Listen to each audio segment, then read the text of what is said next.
Welcome to How to Live Slow, the podcast where we discuss slow living for the modern woman and help you design an intentionally slower family life.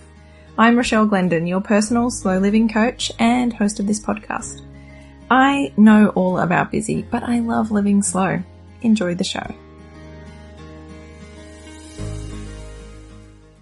Why is it that we wait until we hit breaking point before we choose to make room for change? That's the question that my guest Gemma Mercer asked herself when she realised that she'd hit the motherhood wall.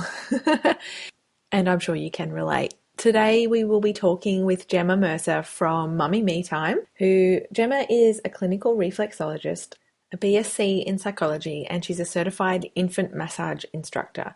She's also fully certified and insured in postpartum support and matrescence education. And I connected with Gemma when she shared her mutual love of talking about the difference between real self-care and all the other kinds of self-care, consumer self-care, and the sort of bubble bath version of self-care that actually you can't polish a turd. You really have to get under the hood of why you need to take a break and how can you implement a life that has self-care built into it, one that's not as hectic and rushed and stressful and depleting. And that's what we talk about today. Gemma shares her story about how she discovered reflexology, how it changed things for her, and how it set her on a new path for her life. It's a really cool chat. We talk about, like I said, self-care and how come mums seem to be able to take care of themselves before they have babies, when they're trying to conceive or when they're pregnant, but how that just all falls off a cliff when the baby comes along. So if that sounds like you, this will definitely be an episode worth listening to. So enjoy today's episode. Now, also, before I do introduce you to Gemma, I just wanted to let you know I've been working hard in amongst all the little pockets of time that I can during lockdown and school holidays and all of that, and during my winter slowdown, to create a new thing on my website called the Slow Guides. So if you've listened to the last couple of episodes, you know about these, but the Slow Guides are just like little mini nuggets. They're small programs that you can purchase on my website, and they're little video trainings with a downloadable or a worksheet, and they'll help you to implement or make a few tweaks and changes to different parts of your daily routine to create a slower life. So there are a couple on there. Some of them are available right away. Others are still on pre-order. But there's ones like Time Abundant Mornings, the Slow Guide to Time Abundant Mornings, which will help you to reassess your morning routine and create a little bit more slowness in that particular part of your day. Then there's the Slow Guide to Working from Home, which is all about setting up your work day, whether you've got the kids at home, whether you have the school run to fit in and try and fit in your work around all of that, whether you're all the ways that working from home, like setting up the boundaries around working from home, even if you have your desk at the kitchen table. So if you go to howtoliveslow.com/slow guides, you can find them all there. There's maybe about 9 of them now, just with different aspects. Some of them are free, some of them are about $20, and some of them are $40 or $45. And I hope you enjoy them. But for now, let's meet our amazing guest, Gemma Mercer from Mummy Me Time. So I'm here with Gemma from Mummy Me Time, and I'm so excited to chat with you. Hi, Gemma. How are you? Oh, hi. Thank you so much for inviting me. This is exciting because I just love listening to the podcast in any case. So yeah, it's great to be here. Oh, great. Thank you so much. So let's get started with telling us all a little bit about you and your work and how you got involved with what you're doing at the moment. Gosh, there's lots of backstory to this, but I'll start where I've ended up, I think is probably the easiest way to do it. So first and foremost, I'm mum to 2 amazing little monkeys. I have a 5-year-old Imogen, my daughter, and a complete pocket rocket Alfie, who is 3, nearly 4 now. So first and foremost, I'm mum to them. But alongside that, I'm also a reflexologist. So if I don't know if many of your listeners will be familiar with that, but essentially it's holistic therapy that's incredibly effective at de-stressing and relaxing the body so that we can allow ourselves the space to find homeostasis, what your body's always working towards. So I'm a reflexologist. Alongside that, I am also a baby massage instructor. And as a side to that as well, I have since trained in all the postpartum, the matrescence, the normalising that you and I have met on, and have a massive interest in essentially looking after mums, because the start of my story and why it's led me to doing what I'm doing now is that I personally have experienced what many mums experience, which is basically just their well-being not being a priority once they become mum. And so I started in reflexology. I started as a reflexologist, if I go right back, because I myself struggled to fall pregnant because of the effect stress and anxiety was having on me. At the time, I was working in an international marketing for a big corporate company, traveling all over the world. It sounded glamorous, and actually my body was really being affected by it. And trying to have a baby alongside that was essentially, we were told by the doctors that was not going to happen naturally. So IVF was on the cards. And a friend of mine looked me in the eye and said, "You are making yourself poorly. Look how stressed you are. Please, have you ever thought of having something like reflexology?" To which I rolled my eyes and said, "I don't have time for that." And the rest is history. I mean, it is as simple as that. It completely transformed every aspect of my life because I found it so unbelievably beneficial, because I just wasn't, I was the opposite of what your podcast is all about. I was just completely incapable of slowing down. And reflexology made me do that, because after treatment, my body just went into, whoa, it needed to sleep. We call it a rebalancing effect, and what happened as a result of that was it opened my eyes to how unwell I was becoming because of stress. Yeah. And in turn made me slow down at work.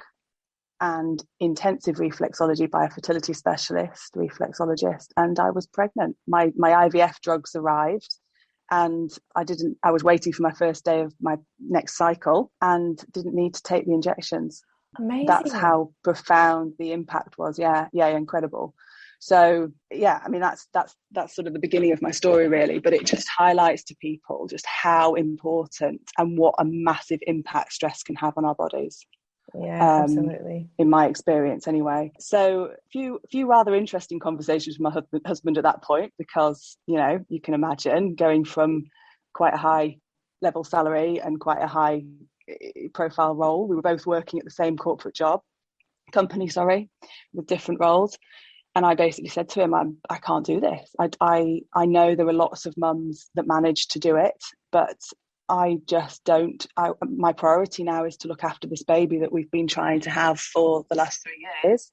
It was 2.5, 3 years of trying, and no miscarriages, just literally there was just no conception happening at all. So for me it was, look, this is our chance now. And so I embarked on training as a reflexologist when I was 6 weeks pregnant, which much to my tutor's absolute dismay, she said, "What on earth? How are you going to do this?" I said, "I don't know, I'm just going to make it work." So that was that. I was qualified when Imogen was 6 or 7 months old and have been doing it ever since. Wow, amazing.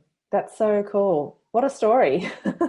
Yeah, so that's what I mean. There's quite a lot when you say, just tell me a bit of where you started from, but that kind of sums up why I'm so interested in self-care. And I suppose I still now I'm a mum. Obviously my whole perspective on everything has changed, and there's all that side of things to talk about, but I still now look back at that time and remind myself just how important it is to remember why I'm doing what I'm doing, because even as a reflexologist, you can get so caught up in mum life and the constant stuff, Yeah, so that's right. I still need to remind myself.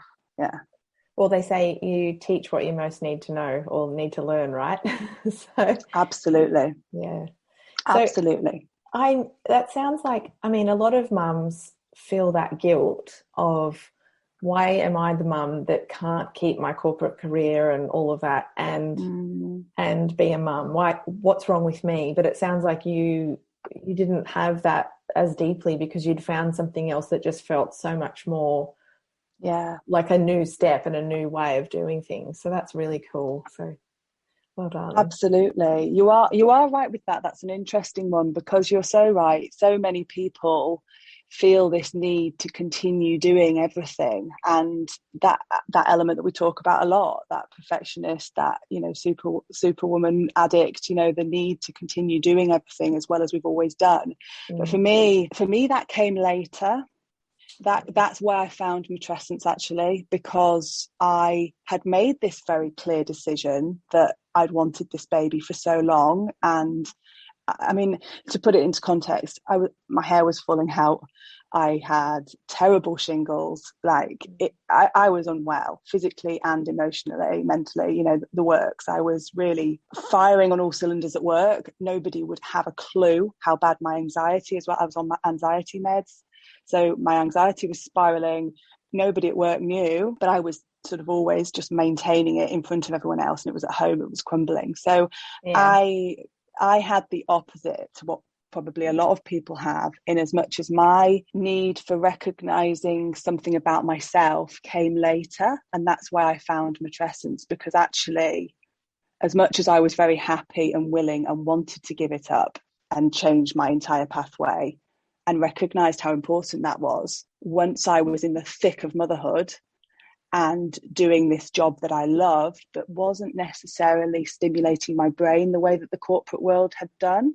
Yeah. That's when I found matrescence and needed to find something else, because I did start to go back into that, what you just described, of, well, hang on a second, shouldn't I be doing it all? And who's Gemma now? Because I did have this really high profile role. I was incredibly financially independent, you know, you name it, all of the other aspects. And so that did come, but not in that first instance. Yeah, I understand what you're saying. Yeah, like sort of that identity, like once you get out of that initial bubble of mother intensity, of like, what has just happened? Yeah, well, quite. No, well, many of us find that, don't we? You know, we're in this haze of baby world, and a lot of the women I talk to on my baby massage classes now are the same, you know, and it's for me, it hit me probably when my youngest was about 2. Yeah. And finally I was at that point of, okay, so he can go to preschool now, and I can maybe ramp up my reflexology business and all of this. And that's when it really started to hit me that, okay, what now? Yeah, I can relate to that. It's the same as me. I think once my youngest sort of started to approach that 2 mark was when I started the podcast. It was like, right, a little bit more balance. Like, and I think it's a good sign, totally having a tangent here, but I think it's a good sign that you did those early years right and took the time to like rest and, you know, be there and develop as a mother. And what a privilege to have the opportunity to do that. And then to come out the other side and say, all right, I'm ready for more now, rather than feeling forced. But you do question your identity and all of that as well. There's a lot of other things going on there, but yeah. Definitely. So fascinating. So I'd love actually now to go back to what we were just talking about. What actually is reflexology? So I'm not 100% certain. Is it the foot thing? Yeah. So many people say to me, I can't possibly have it done. Have you seen my feet? So you can do it on the feet. It's definitely the most common to have it done on the feet, but I'm also trained to do it on hands, ears. Some people can do it on the face as well. I mean, essentially, it does sound really woo, and even now when I talk about it, I find myself saying, really? Yeah, you know, I mean, I used to, in my previous life, I used to sell to surgeons like it was medical devices that I worked in. So everything was clinical data. Everything was about sort of facts and, you know, not anecdotal at all. And so now I find myself, I see the results and I'm just blown away by it. But essentially, reflexologists believe that there is a representation of the entire body. So not just sort of muscles, bones, hormones, you name it.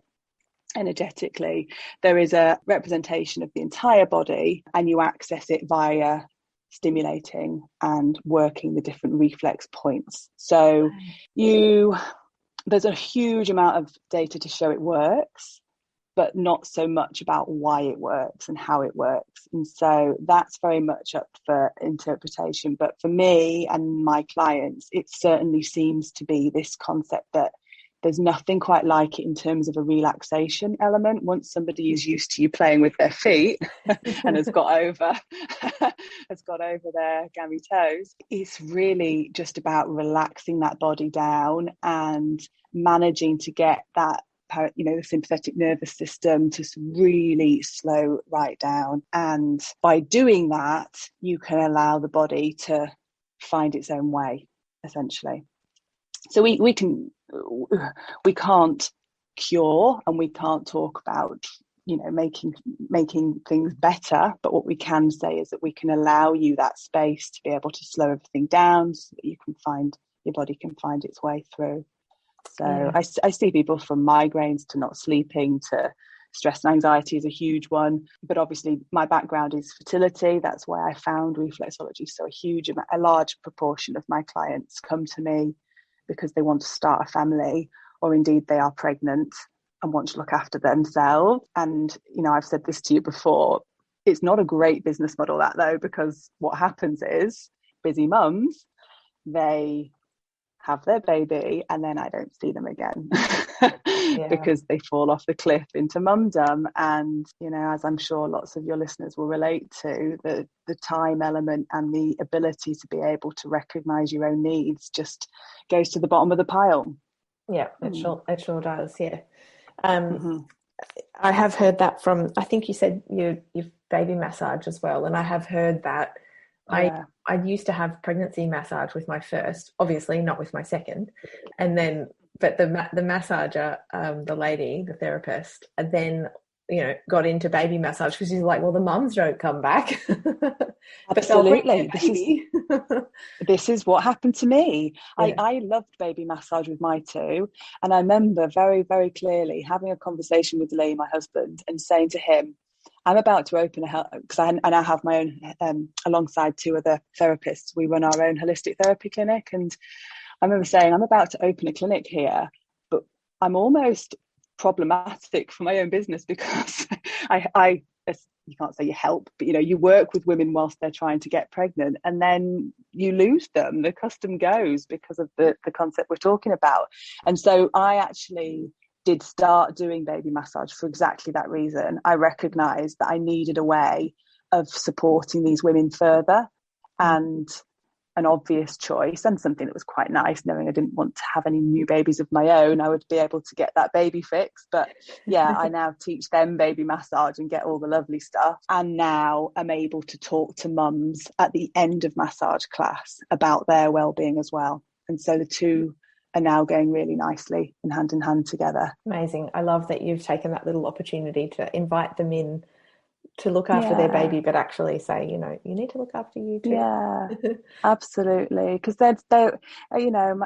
we'll all relate to it. Just we're not ready to hear that we need it. We're at that point, it's so much about, well, let's get baby to this. And you're going to baby sign classes, you're going to baby sensory, you're going to all these different things to sort of soothe and help your baby, and rushing around from one class to the next. And actually the nicest thing about doing baby massage is that they arrive in a fluster. Oh, I'm sorry, I'm a few minutes late. And I just say, God, there is no late in baby world.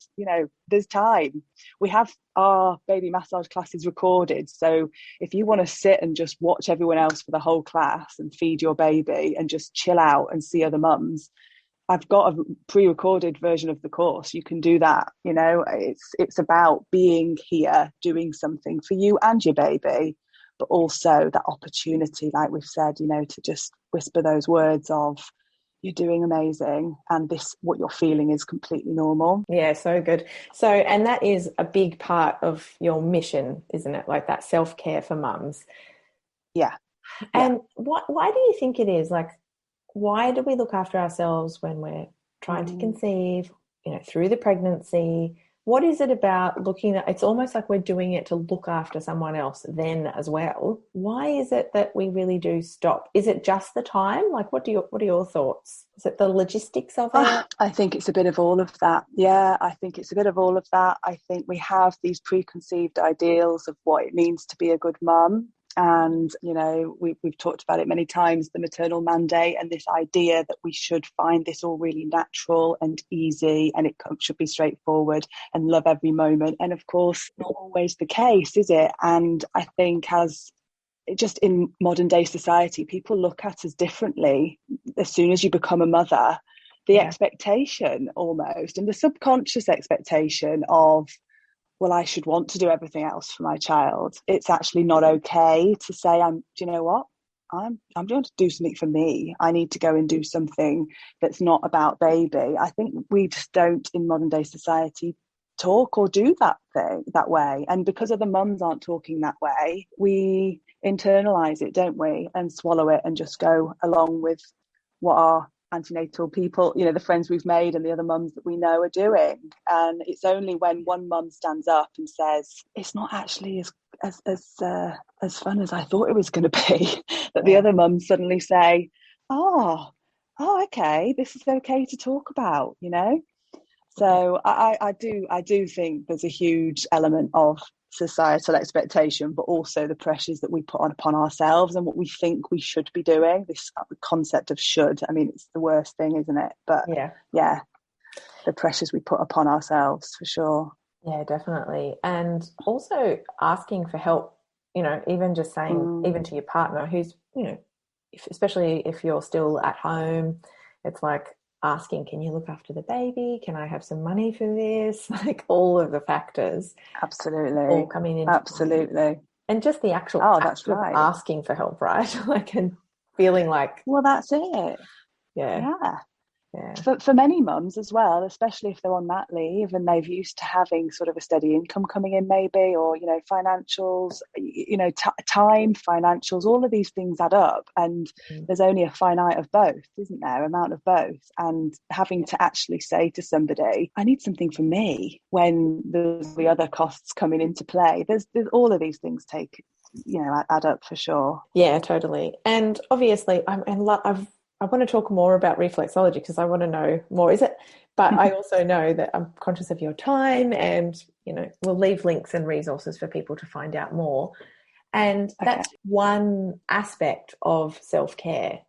So obviously that's something that you have to pay for. It's obviously going to help you in so many immense ways, particularly if you do struggle with slowing down. But self-care as a definition, what do you think of as self-care? Yeah, that's a great question, because it's almost easier to say what I don't think it is, you know, because you are so right. So many people see self-care as, let's use reflexology as an example.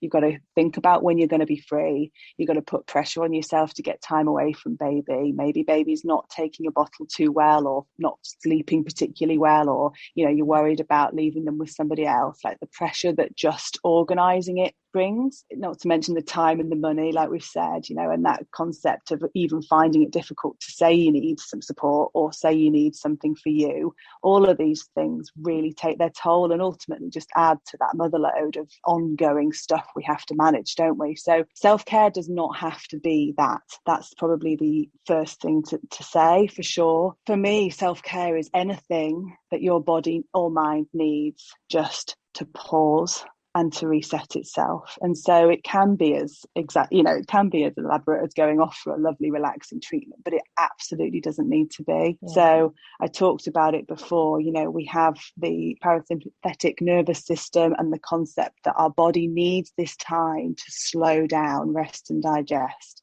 Anything that gives you that space is self-care. Anything that nourishes your body is self-care. So it might just be 5 minutes of saying to your partner, just take her for 5 minutes, please. I'm going to go and listen to 5 minutes of a podcast that I enjoy, or going for a walk around the block, or even saying when you've got a new baby, I'll be the one to go and buy the bottle of milk that we've just run out of. You know, I'll be the one that doesn't take baby. I'll put my headphones on and I'll walk down the street to buy a loaf of bread and a bottle of milk, and I'll come back again, you know, because I think we get so caught up in the, oh, well, I'll be here with baby. I'll be here looking after the kids or running the house or doing whatever it needs to be. And it's almost habitual, isn't it, that we sort of martyr it and just be the one that's always doing the stuff, not doing the bit that actually that 5-minute walk would do me the world of good. Listen to the birds for 5 minutes rather than the kids screaming. Yes. Does that answer the question? Yeah, my friends and I always laugh about, listen to the birds, because how often do you actually get to do that in mum life? So yeah, it doesn't have to be complicated, is the short answer. Absolutely. Yeah, just anything. Yeah, I totally agree. And I'm really starting to learn about this whole concept of the nervous system, and like how actually slow living and, resting is all about that, activating that relaxed state.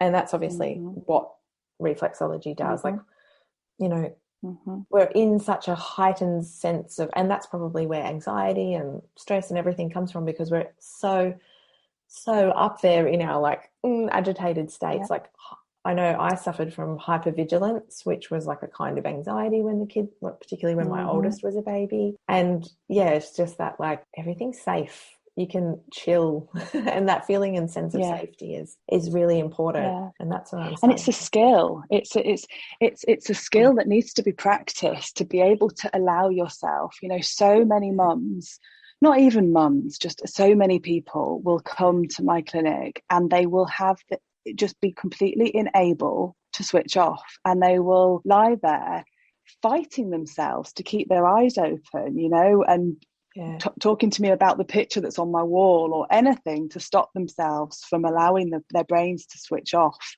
This busy brain mentality that we've always got stuff going on. And I'm not one for sort of formal meditation or really talking about sort of that side of things, but I do feel it is that, just without a title. But we need to have this ability to just slow down and stop that chatter, that mental chatter that is constantly day in, day out going on in our minds. I want to tell you a little quick story about how we went to Norfolk Island, and I didn't realise that we wouldn't really have much internet, and there were no streaming services, so that it was just free-to-air TV, and, couldn't check Instagram, couldn't be on Facebook or anything. So I noticed within a couple of days the difference in me not picking up my phone all the time, because there was nothing to see anyway, but just that sense of switched onness just dropped completely away, and my concentration level went up massively. Like, I was able to sit and read my book and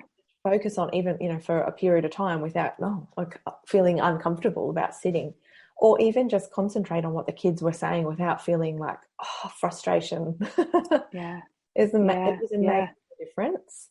And I wonder if... I can imagine. Yeah, that's sort of like... So reflexology switches that on for you, or switches that off for you, right?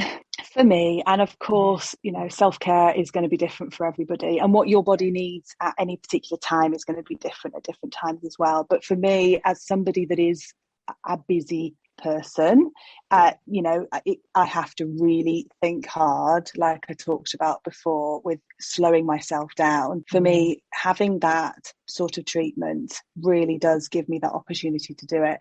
But I mean, I am guilty of it as the rest of them. If I don't get something like that booked in, then it doesn't happen. So I do also need to find less sophisticated ways of blocking time out for myself. And that's, with my mummy me time work, that's what I'm really trying to start at the moment, is almost like a mini community of mums that are interested in doing that for themselves, giving themselves that opportunity to do it. Because I think if we don't have that somebody to answer to, if we don't have a reason to do it, we don't do it. So it really does need some dedication.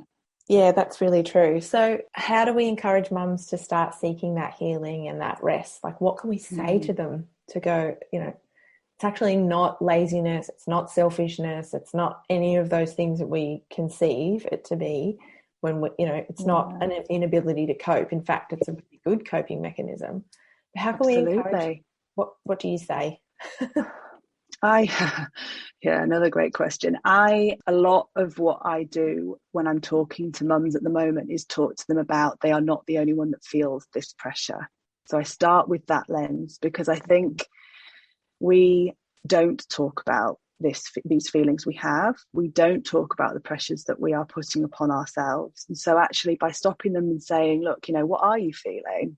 Let's start being honest with ourselves about how we're feeling, because as soon as you're honest with yourself, people you're also talking to about it will say, okay, I get that now. It's really fascinating at how as soon as you start talking that way, people also start to see it themselves. So yeah, getting people to talk about it and then acknowledge the feelings that they're having is really important. But then giving themselves the space and trying to allow themselves that, look, it's okay to stop this busyness addiction. And I call it press pause. That's sort of the easiest way really for me, is just allow yourself this time to press pause. You're not the only person that's feeling it. We are all in this together.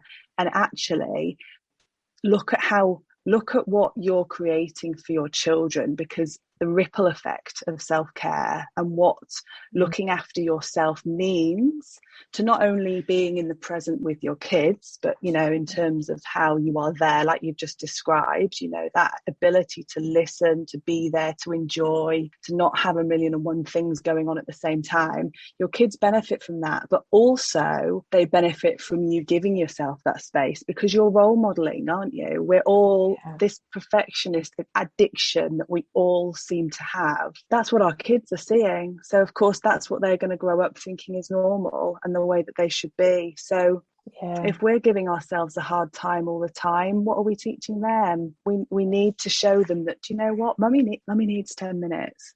She might need 20, but at the moment we're going to go with 10, and that's okay. And mummy's human too. And that's, quite often I will talk to my kids about, I adore you, but I just need 5 minutes on my own. And they'll say, okay. And they'll toddle off now because they're quite used to me doing whatever it is that I might need to do, or, take the dogs out instead of rushing around with scooters and the dogs. It might be as simple as that. But I think telling them to talk to others about how they're feeling, but also recognizing that actually we need to demonstrate this compassion to our kids. It's really important. And as soon as you start bringing in what your kids are seeing, mums start listening as well, don't they? Because that's obviously our main priority. Yeah, that's really true. Good point. Yeah, so we'll do it to show our kids how to do it. Exactly. But if that's what it needs to take, then fine. It's cyclical, isn't it?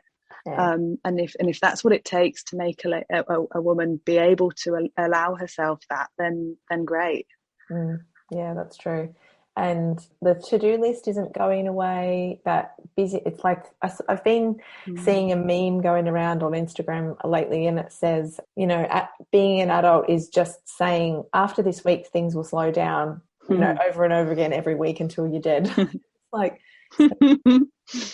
We just think that at some point there's going to be a magical finish line that we get to, and then we'll be able to slow down, and it's just doesn't happen. But if you want to live that different life, can't keep doing the same old. Yeah, we have to make change. We have to make space for change. Yeah. Amazing. Thank you so much for your advice and your thoughts on all of this. It's been a really great chat. Oh, it's my pleasure. Thank you for having me. Oh, you're so welcome. I could chat with you about this all day, and I know there's so much that we haven't even gotten onto with the whole concept of self-care and what it is and what it isn't, and how to do it and how to make it a lifestyle and all of that. But have you got any parting words of wisdom for us, and can you tell us where to find you online? Dropped you in it there, didn't I? Yeah, parting words of wisdom are just like I've said it already. You're not the only one feeling this, and it's okay to admit that you need some space for yourself, and whatever form that might take, do it today, because your family will thank you for it. And where you can find me online, so my Instagram handle and Facebook are both at Mummy Me Time Community. My website is just www.mummymetime.co.uk. Awesome. Thank you. And obviously links in the show notes and everything for that, in the blog post for it as well, for this podcast episode, if you want to click over and find out more. Yeah, thank you so much for joining me today. I've Absolutely loved our chat. My pleasure. Thanks very much.